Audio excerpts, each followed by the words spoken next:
Hello students, welcome back to the our channel Vishwanath sir maths. आज मैं आपको start करने जा रहा हूँ एक्सरसाइज 2.1 का पार्ट 2 वीडियो। अगर आपने पार्ट 1 का वीडियो नहीं देखा है तो डिस्क्रिप्शन में आपको लिंक प्रोवाइड कर दिया है, आप जाकर देख सकते हैं। पार्ट 1 का वीडियो अगर आप देखे रहोगे तो आपको पार्ट 2 का वीडियो प्रॉपर समझेगा। चलिए स्टार्ट करते हैं एक्सरसाइज 2.1 का पार्ट 2 वीडियो। चलिए एक्सरसाइज 2.1 क्वेश्चन नंबर 6। क्या दिया क्वेश्चन नंबर 6 में आपको? किसी वर्ग के विकर्ण की लंबाई, किसी वर्ग के विकर्ण की लंबाई 10 सेमी हो तो उसकी भुजा की लंबाई तथा परिमिति ज्ञात कीजिए। ठीक है, सबसे पहला आपको क्या दिया है तुम्हें कि आपको एक वर्ग दिया है। क्या दिया है? वर्ग की विकर्ण की लंबाई दिया है। ठीक है, तो यहाँ पे लिखेंगे वर्ग की विकर्ण की लंबाई कितना दिया आपको? 10 सेंटीमीटर। ठीक है, या वर्ग के लिखो, वर्ग के विकर्ण की लंबाई 10 सेंटीमीटर आपको दिया है। ठीक है, ज्ञात क्या करना है? साध्य ज्ञात क्या करना है? वर्ग की भुजा की लंबाई, वर्ग की भुजा की लंबाई तथा परिमिति ज्ञात करना है कि कितना होगा। ठीक है, वर्ग की भुजा की लंबाई तथा परिमिति क्या होगा हमें वो ज्ञात करना है। तभी हम लोग आते हैं हल पे आते हैं हम लोग। हल पे क्या दिया है? सबसे पहले हम लोग को वर्ग दिया है। क्या दिया है? वर्ग। तो वर्ग ड्रॉ करते हैं यहाँ पर। यह हमारा क्या वर्ग है? ABCD क्या हमारा यहाँ पर वर्ग है? ABCD, ये क्या हमारा वर्ग है? AC हमारा क्या उसका विकर्ण है। AC क्या हमारा विकर्ण है। ठीक है, विकर्ण की लंबाई हमें दी है। कितना दिया है? 10 सेंटीमीटर। ठीक है, तो भुजा की लंबाई क्या होगी हमें ज्ञात करना है। हम जानते हैं कि वर्ग की सही भुजा क्या होती है? सर्वांशम होती है। और प्रत्येक कोण कितने होते हैं? 90 अंश के होते हैं। यहाँ पे 90, यहाँ पे 90, यहाँ पे 90, सब 90 होगा। ठीक है ना। तो मैं बात करता हूँ इस त्रिभुज का। पहले इसके बारे में हमें लिखना पड़ेगा। हम यहाँ बोलेंगे कि चतुर्भुज ABCD यह वर्ग है। ABCD क्या है? ये वर्ग है। इसलिए AB बराबर BC बराबर DC बराबर AD सब बराबर होगा। क्यों? वर्ग की भुजा है। यहाँ पे लिख देंगे हम लोग रीजन, वर्ग की भुजा क्या होती है? सर्वांशम होती है। सब क्या रहेगा? बराबर रहेगा। ठीक है, तो हम लोग आते हैं किसमें? त्रिभुज में आते हैं। किसमें? त्रिभुज में आते हैं। त्रिभुज ADC में हमारा कोण ADC कितना दिया है? 90 अंश दिया है। 90 अंश दिया है, तो हम पाइथागोरस थ्योरम लगा सकते हैं इस पे ADC पे। हमारा ये क्या होगा? कर्ण होगा। क्या होगा? कर्ण। तो पाइथागोरस थ्योरम क्या होता है? इसलिए पाइथागोरस के थ्योरम से, पाइथागोरस के प्रमेय से पाइथागोरस का प्रमेय क्या होता है? कर्ण का वर्ग। कर्ण क्या होगा हमारा यहाँ पर? AC। 90 अंश के सामने क्या होता है? कर्ण होता है। तो कर्ण का वर्ग बराबर पहली भुजा का वर्ग धन दूसरी भुजा का वर्ग। यहाँ पहली भुजा क्या होगा आपका? DC का वर्ग, AD का वर्ग प्लस DC का वर्ग। ठीक है, AD का मान कितना दिया आपको यहाँ पर? 10। सॉरी, AC का मान कितना दिया आपको? 10। AD का मान दिया क्या? नहीं, बट हम जानते हैं AD और DC क्या है? बराबर है। AD और DC क्या है? बराबर है। तो AD की जगह पे DC भी लिख सकता हूं मैं। तो यहाँ पर क्या होगा? DC के बदले से मैं AD लिखता हूं। बोलेंगे यहाँ पर क्योंकि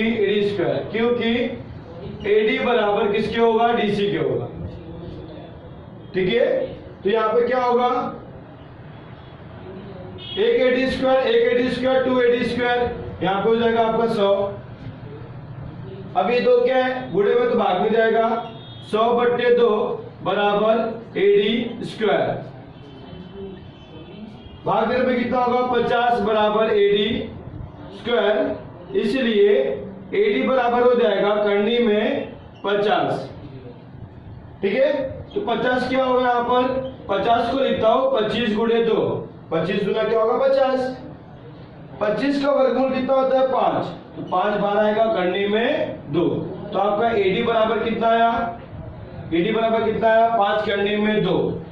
तो ये AD सबके बराबर होगा जो वर्ग की भुजा रहेगी, इसलिए हमारा आंसर भी आ गया। यहाँ पर हम यहाँ पे आंसर लिख सकते हैं कि वर्ग की भुजा बराबर, इसलिए वर्ग की भुजा, वर्ग की भुजा कितना है, वर्ग की भुजा 5 करनी में 2, 5 करनी में 2 सेंटीमीटर, क्योंकि आपको यहाँ पे सेंटीमीटर दिया गया है, सेंटीमीटर। ठीक है, अब क्या बोला है उसने, वर्ग की भुजा और परिमिति ज्ञात करना है। परिमिति क्या होता है, यहाँ पर मैं आपको पहले ही बताया कि परिमिति क्या होता है।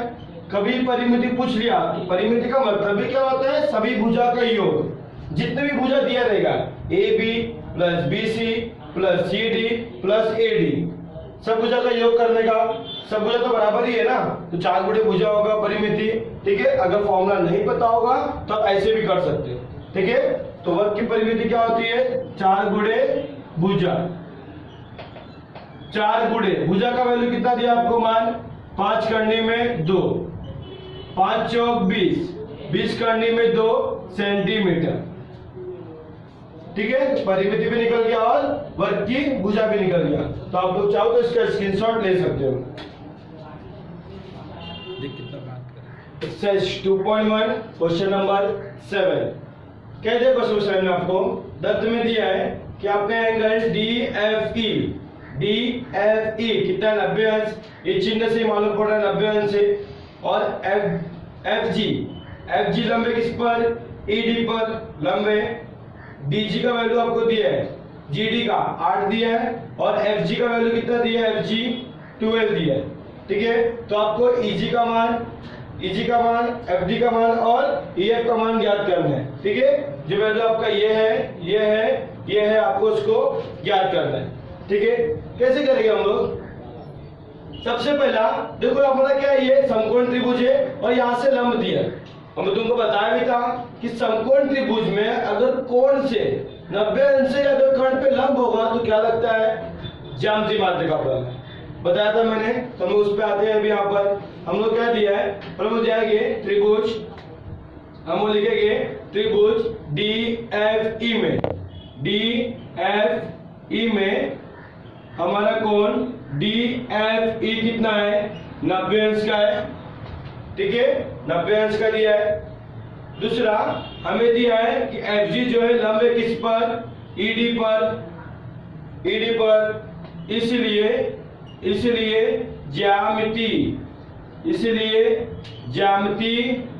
ज्यामिति माध्य का प्रमेय से, ज्यामिति माध्य के प्रमेय से। ठीक है, प्रमेय से क्या होता है, प्रमेय क्या होगा, GF का स्क्वायर ना, जो हमारा GF होगा उसका स्क्वायर बराबर DG गुणे GE।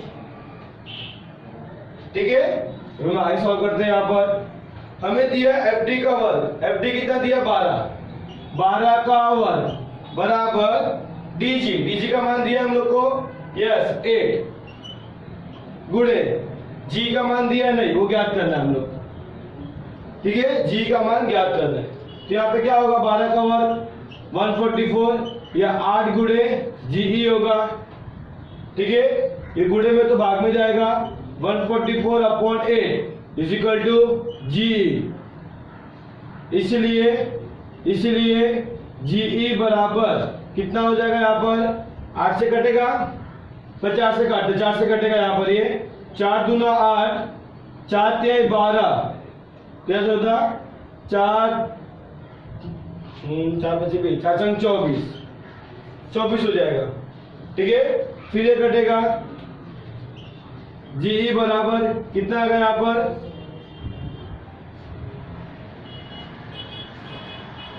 G बराबर 2 एकम 2, 2 अट्ठे 16, 18 आ गया। ठीक है, 18, इसलिए G का मान कितना आ गया, 18। आपको G का मान आ गया। ठीक है, जी का मान आ गया 18, जी का मान कितना आ गया यहाँ पर आपको अभी 18 आ गया, ठीक है 18 आ गया। अब हमें क्या ज्ञात करना है, अभी देखो यहाँ पर ये लंब दिया आपको, यहाँ पर लंब दिया है तो ये भी क्या होगा, यहाँ पे लंब ही होगा, यहाँ पे लंब दिया है ना, चाहे एंटी यहाँ लो यहाँ लो, ये भी एंटी होगा। अब हम लोग आते हैं इस त्रिभुज में ई जी एफ में आते हैं, ये 90 दिया है, इसके सामने क्या होगा, इसका कर्ण होगा, क्या होगा कर्ण। तो हम लोग आएंगे त्रिभुज ई जी एफ में, ई जी एफ में हमारा कोण ई जी एफ कितना दिया है, 90 अंश दिया है, कितना दिया है 90 अंश दिया है। तो 90 के सामने वाला क्या होगा, कर्ण होगा। पाइथागोरस थ्योरम से आते हैं हम लोग यहाँ पर कि ई एफ का वर्ग बराबर पहली भुजा का वर्ग, पहली भुजा का वर्ग मतलब ई जी का वर्ग धन दूसरी भुजा क्या होगा हमारा जी एफ का वर्ग, ठीक है। इसका कितना जाएगा वो 13, 13 के 18, 18 का वर्ग प्लस ये कितना आपका 12, 12 का वर्ग, 18 का वर्ग होगा आपका 324, ठीक है। 12 का वर्ग होगा 144। तो आप इसको जो जोड़ दोगे 4 4 8, 4 2 6, ये हो जाएगा आपका 4, ये हो गया आपका क्या ई एफ का वर्ग। तो ई एफ बराबर क्या हो जाएगा, करनी में 468। अब ये 468 का आंसर क्या होगा, इसका खंड करते हैं हम लोग, खंड करते 468 का खंड करते हैं हम लोग। तो क्या होगा यहाँ पर 2 दूना 4, 2 3 6, 2 चौके 8, 2 एकम 2, 2 एकम 2 हासिल आया, 2 से 2 14। अभी किसी जाएगा 13 से 13 9 आई, फिर यहाँ पे 3 त्रिका 9, 3 एकम 3, ठीक है। तो उसको लिखते हैं यहाँ पर हमारा खंड जो भी हुआ ई एफ बराबर खंड क्या है हम लोग का, देखो 1 2 बाहर यहाँ से आएगा, 1 2 यहाँ से बाहर आएगा, तो क्या आएगा 2 गुणे 3, करने में क्या बचेगा खाली 13। एक जोड़ी यहाँ से बना 2 का, 2 बार आया, एक जोड़ी 3 का बना, 3 बार आया, 13 का बना नहीं, 13 करनी में लेगा, ठीक है। तो इसको मैं रब कर दे रहा हूँ, आप लोग भी समझाता हूं मैंने, तो रब किया मैंने 3 2 6 करनी में 13। तो आपका ई एफ का मान आ गया 6 करनी में 13, कितना आ गया 6 करनी में 13, आपका ई एफ भी मिल गया। अब आते हैं इस त्रिभुज में, देखो इस त्रिभुज में ये भी लंब है ना, यहाँ पर इस त्रिभुज में आते हैं पाइथागोरस थ्योरम, ये भुजा दिया, ये भुजा दिया, ये भुजा निकालना है, ठीक है। तो हम लोग आते हैं त्रिभुज एफ जी डी में, एफ जी डी में हमारा कोण एफ जी डी कितना दिया है 90 अंश। तो पाइथागोरस थ्योरम 90 के सामने क्या होता है कर्ण, कर्ण क्या होगा हमारा डी एफ का वर्ग, डी एफ का वर्ग बराबर पहली भुजा का वर्ग जी एफ का वर्ग प्लस जी डी का वर्ग, जी डी का वर्ग, ठीक है। आपको जी एफ का मान दिया है, कितना दिया है 12, इसका मान दिया है 8, 12 का वर्ग 144, 8 का वर्ग 64, कितना होगा जोड़ने पर 4 4 8 10 लगा 1 2, कितना आ गया ये डी एफ का वर्ग। इसलिए डी एफ बराबर करनी में 208। अब 208 का करेंगे हम लोग खंड करेंगे, खंड करते हैं 208 का, 2 एकम 2 0, 2 चौके 8, फिर जाएगा 2 से 2 पच्चे 10, 2 दूना 4, फिर जाएगा 2 से 2 दूना 4 हासिल आया 1, 2 छंग 12, किससे जाएगा 13 से 13 दूना 26, 2 एकम 2, ठीक है। तो देखो यहाँ से 1 2 यहाँ से बाहर आएगा, 1 2 1 2, यहाँ पे 1 2 की जोड़ी बनेगी, 2 यहाँ से बाहर आएगा, तो यहाँ क्या आएगा आपका 2 गुणे 2 करनी में 13 बच जाएगा, ठीक है। ये आपका आ गया डीएफ का मान। तो डीएफ बराबर कितना आ गया 2 गुणे 2 4, 4 करनी में 13, ठीक है। ये खंड मैंने आप लोगों को समझाने के लिए करा है, समझे। तो आप लोग चाहो हम लोगों को सब वैल्यू मिल गया, इसका ईजी का, एफडी का और एफई का। एफई का मान हम लोग को यहीं पे मिल गया, डीएफ का मान हम लोग को यहाँ मिल गया और जी का मान हम लोग को यहाँ मिल गया। तो आप लोग चाहो तो इसका स्क्रीनशॉट ले सकते हो। चलो बहुत मिस्टेक हुआ ना। Exercise 2.1 question number 8। क्या दिया क्वेश्चन नंबर 8 में आपको? किसी आयत की लंबाई 35 सेंटीमीटर तथा चौड़ाई 12 सेंटीमीटर हो तो उस आयत की विकर्ण की लंबाई ज्ञात करो। आयत की विकर्ण की लंबाई ज्ञात करना है। तो हम दस में ले लेते हैं कि हमारा आयत एक है, ये आयत होता है, ABCD हमारा क्या आयत है, ABCD, ये हमारा क्या है, आयत है। आयत की लंबाई आपको दिया है कितना, 35 सेंटीमीटर, चौड़ाई कितना दिया है, 12 सेंटीमीटर, ये भी होगा, यही 12 होगा, क्योंकि आयत की समभुजा क्या होती है, समांतर होती है, तो ये बराबर इसकी भी होगा, ये भी कितना होगा, 35 होगा। ठीक है, तो उस आयत के विकर्ण की लंबाई ज्ञात करना है। विकर्ण क्या होगा, ये और एक ये, तो आपको एक ही विकर्ण लो, एक ही विकर्ण की लंबाई ज्ञात करने बोले तो कौन सा भी लो। हम जानते हैं आयत के प्रत्येक कोण कितने अंश के होते हैं, 90 अंश के, तो ये भी 90, ये भी 90, ये भी 90, ये भी 90 होगा। तो मैं इस त्रिभुज को लूंगा, पाइथागोरस थ्योरम लगाऊंगा, मुझे मिल जाएगा। ठीक है, तो मैं इसमें बोलूंगा, यहाँ पर क्या बोलूंगा कि चतुर्भुज ABCD, यह क्या है, आयत है, यह आयत है। ठीक है, हमें फिर क्या दिया यहाँ पर, DC का मान दिया है, DC बराबर AB, DC बराबर AB कितना होगा, 35 सेंटीमीटर 35। AD बराबर BC कितना दिया है, 12 सेंटीमीटर। ठीक है, साध्य, हमें साध्य क्या करना है, ज्ञात क्या करना है हम लोग को, विकर्ण की लंबाई, विकर्ण AC बराबर कितना होगा, विकर्ण AC बराबर कितना होगा, हमें ये ज्ञात करना है। ठीक है, तो हम लोग आते हैं यहाँ पर, किसमें आएंगे हम लोग, त्रिभुज में आएंगे, किसमें आएंगे, त्रिभुज में। मैं हल यहाँ पे लिख रहा हूँ, हल इतना था मेरा कि मैं चतुर्भुज ABCD लिया, जो क्या आयत है, उसकी भुजा की लंबाई जो थी मैंने लिख दिया। ठीक है, विकर्ण AC की लंबाई में ज्ञात करना है। तो हम लोग क्या बोलेंगे, मैं बोलूंगा यहाँ पर त्रिभुज ADC में हमारा कोण ADC कितना है, 90 अंश का, क्योंकि आयत के प्रत्येक कोण 90 अंश के होते हैं, तो 90 होगा। ठीक है, लगाते पाइथागोरस थ्योरम, क्या लगाएंगे, पाइथागोरस के प्रमेय से पाइथागोरस का प्रमेय क्या होता है, कर्ण का वर्ग, कर्ण क्या होगा हमारा AC का वर्ग बराबर पहली भुजा का वर्ग, पहली भुजा क्या होगा, AD का वर्ग, दूसरी भुजा क्या होगा, DC का वर्ग।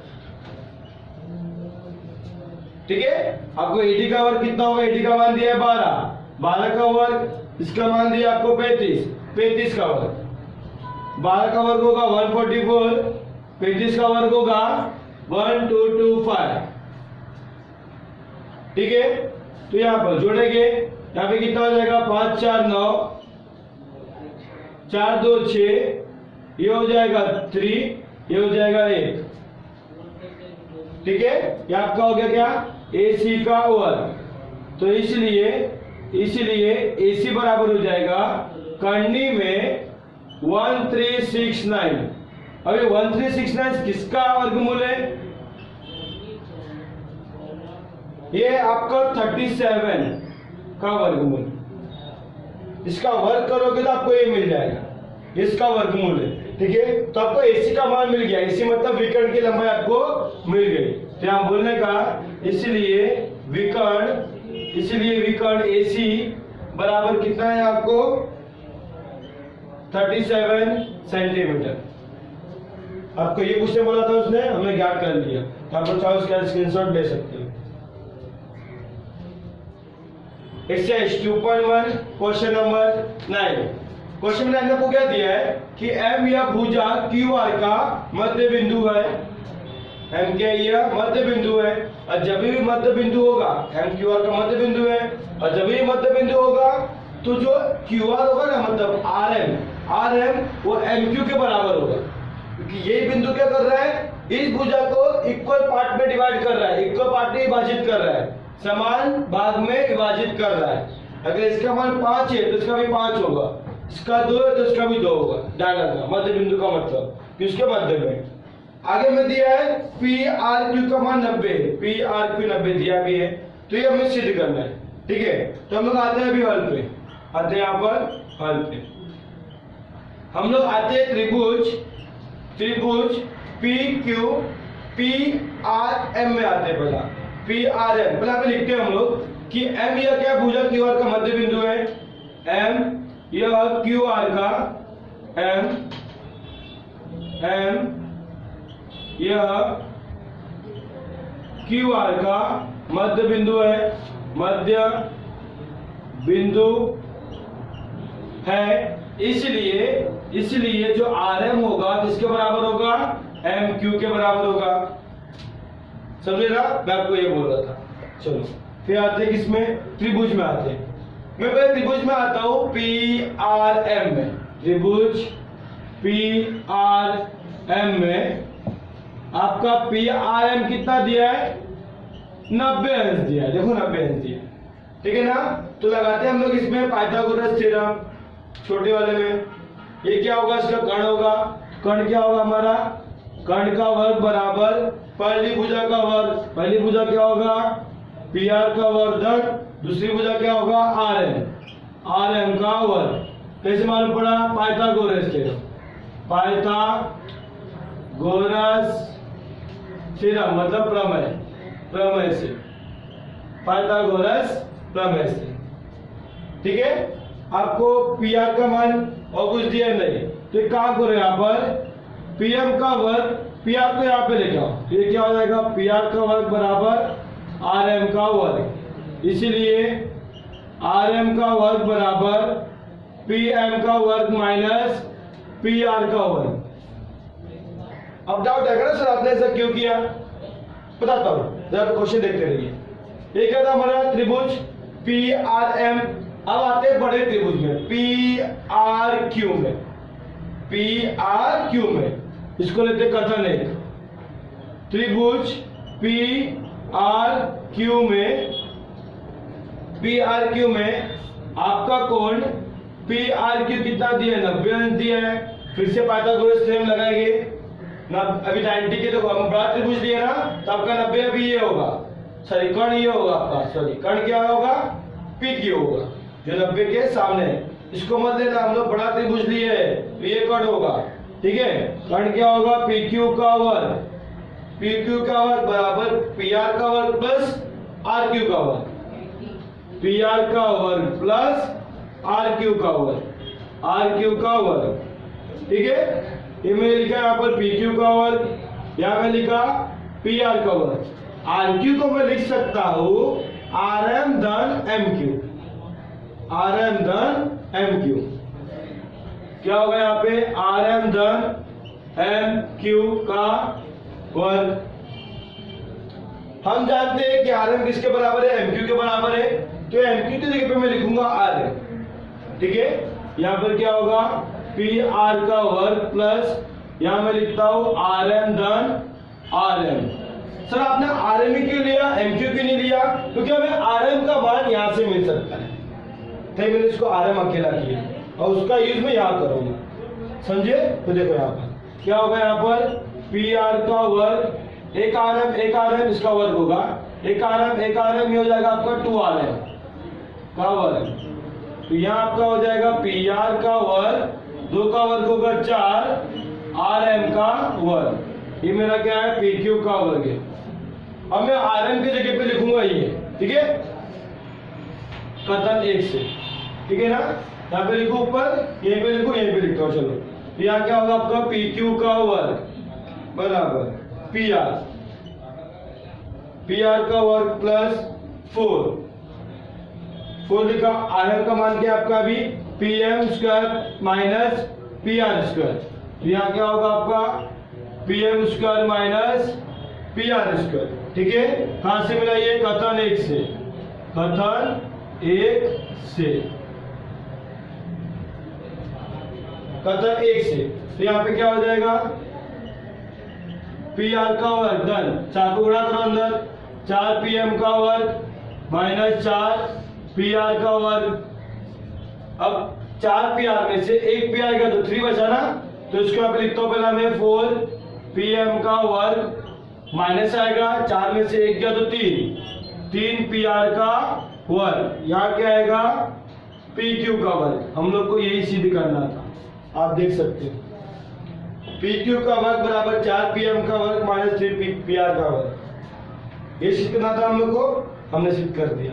तो ठीक है, आप लोग चाहो तो उसका स्क्रीनशॉट ले सकते हो। Exercise 2.1 question number 10, last question है एक्सरसाइज 2.1 का। क्या लिखा क्वेश्चन नंबर 10 में, किसी रास्ते के दोनों ओर स्थित घरों की दीवारों पर एक दूसरे के समांतर है। मतलब आपके दो घर हैं जो कि एक दूसरे के समांतर है। आपके दो घर मतलब क्या लिखा है, दो रास्ते के दोनों ओर स्थित घरों की दीवारें एक दूसरे के समांतर है। ये एक घर होगा, ये एक घर होगा। इसकी दीवार की बात कर रहा हूं, दीवार खाली दीवार जो क्या है समांतर है।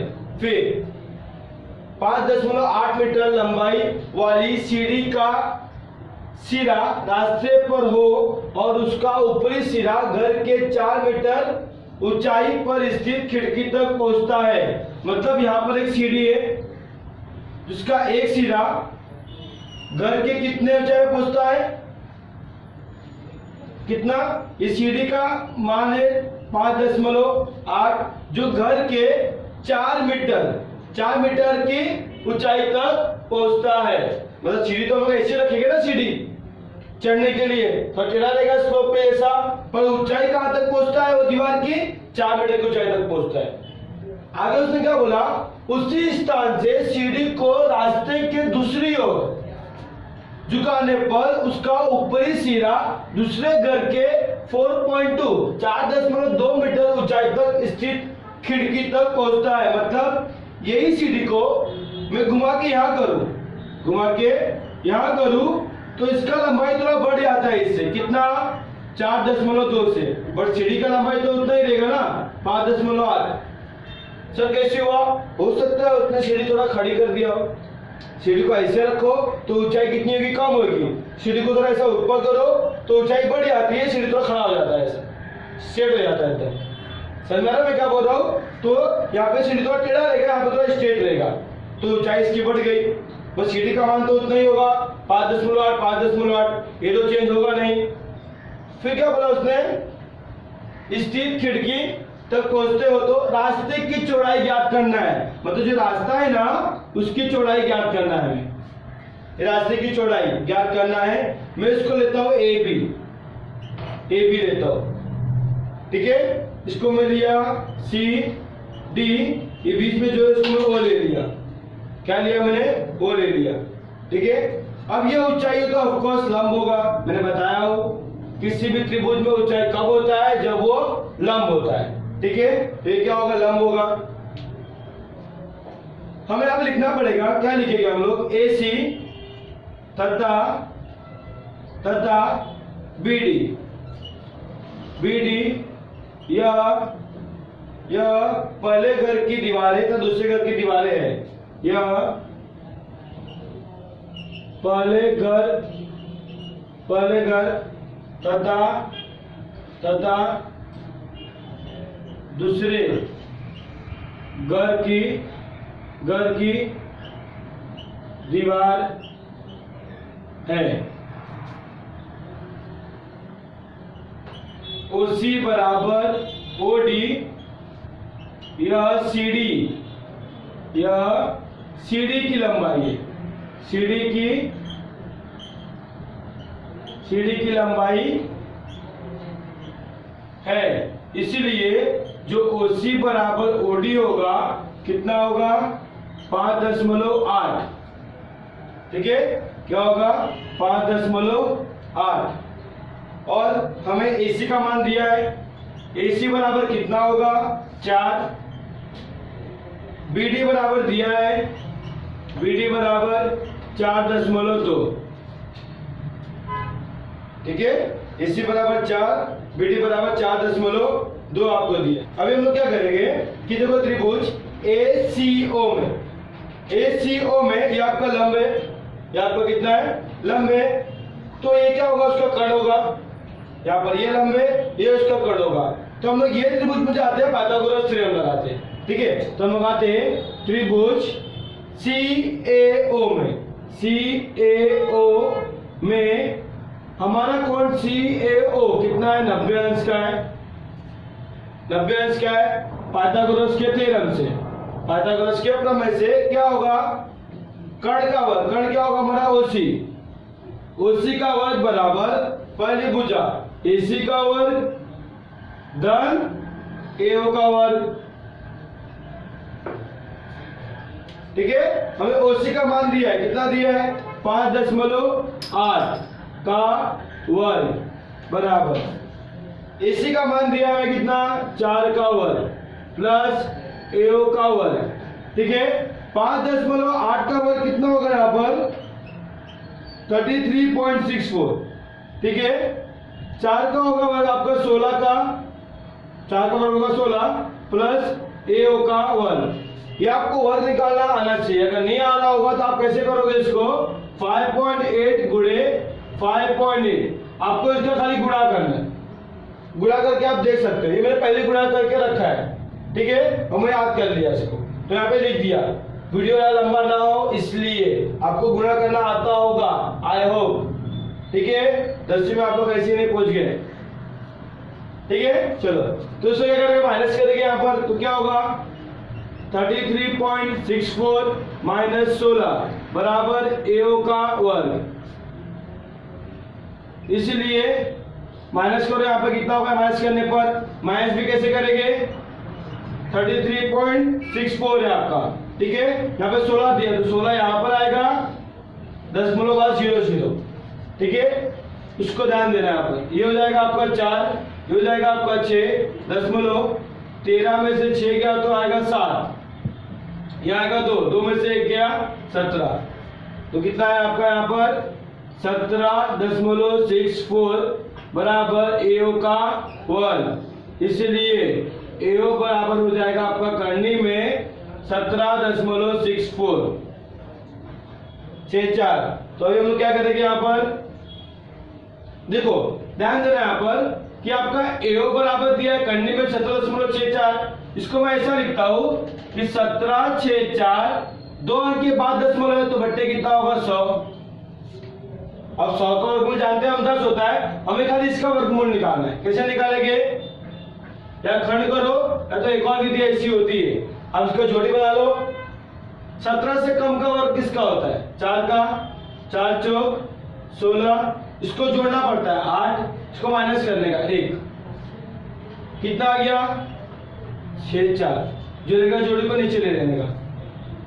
अब किसका वर्ग होगा जिसमें लास्ट में 4 होता है, किसका होगा 2 का होगा, यस 2 दूना क्या होगा 4, 8 दूना 16, आ गया 0, या आ गया आपका कितना 42, तो इसका वर्ग कितना होगा 42, इसका होगा आपका 10, समझे। तो आप लोग यहाँ पे लिख सकते हो, तो इसका वर्गमूल होगा कितना 42, इसका कितना होगा 10, समझे। इस विधि से करने का, या तो फिर आप गुणन की विधि से भी कर सकते हो, खंड करने वाली विधि से, ठीक है। तो रख कर दूं मैं, तो आपको AO का मान मिल गया, कितना मिल गया, AO बराबर 4.2 मीटर, मीटर सेंटीमीटर नहीं मीटर, ठीक है। 4.2 आ गया AO का मान, कितना आ गया 4.2। अभी किस में आएगा, हम लोग त्रिभुज में आएंगे, सेम ऐसे करना है इसको, ठीक है। किसमें आएंगे, त्रिभुज DBO, इसमें DBO में आपका कोण DBO कितना दिया है, 90 दिया है, तो पाइथागोरस का थ्योरम ये 90 होगा, क्या होगा DO का वर्ग बराबर DB का वर्ग धन BO का वर्ग, ठीक है। DO कितना दिया हम लोग को 5.8, 8 का वर्ग, BD कितना दिया आपको, BD 4.2 का वर्ग, BO का मान हमें ज्ञात करना है। 5.8 का वर्ग क्या आएगा, देखो यहाँ पे हमने निकाला है, कितना है 33.64, 4.2 का वर्ग हमने यहाँ पे निकाल लिया, देखो 4.2 और कितना आएगा 17.64 प्लस BO का वर्ग। ठीक है, अब देखो यहाँ पर ये आपका प्लस में यहाँ पे माइनस हो जाएगा, तो कितना आएगा 33.64 माइनस 17.64 बराबर BO का वर्ग। 4 4 गया 0, 6 6 गया 0, इसको माइनस करेंगे तो आपको कितना मिलेगा, देखो माइनस के अंदर कितना आता है, इसको ये आता, तो माइनस 16 आएगा ना यहाँ पर, यहाँ पे 16 आना चाहिए यहाँ पर, 16 ही आएगा, माइनस 33 माइनस 17 16 आएगा, बराबर कितना हो जाएगा यहाँ पर आपका BO का स्क्वायर। 0 का कोई मतलब नहीं होता, ठीक है, तो इसलिए यहाँ पर क्या हो जाएगा BO बराबर करनी में 16, इसलिए BO बराबर आपका हो जाएगा 4, आ गया 4, तो BO कितना आ गया 4। ठीक है, तो अभी आपको निकालना है पूरे रास्ते की चौड़ाई ज्ञात करना है ना, मतलब हमको AC ज्ञात करना है, AB ज्ञात करना है ना, ज्ञात करते हैं यहाँ पर, इसलिए रास्ते की चौड़ाई लिखते हैं हम लोग यहाँ पर, इसलिए रास्ते की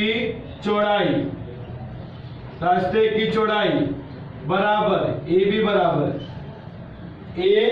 बराबर क्या होगा, AO धन OB, AO का मान कितना है 4.2 प्लस 4, जोड़ने पर क्या होगा, यहाँ पे 0.0 आएगा, 0 और 2 4 4 8.2 मीटर।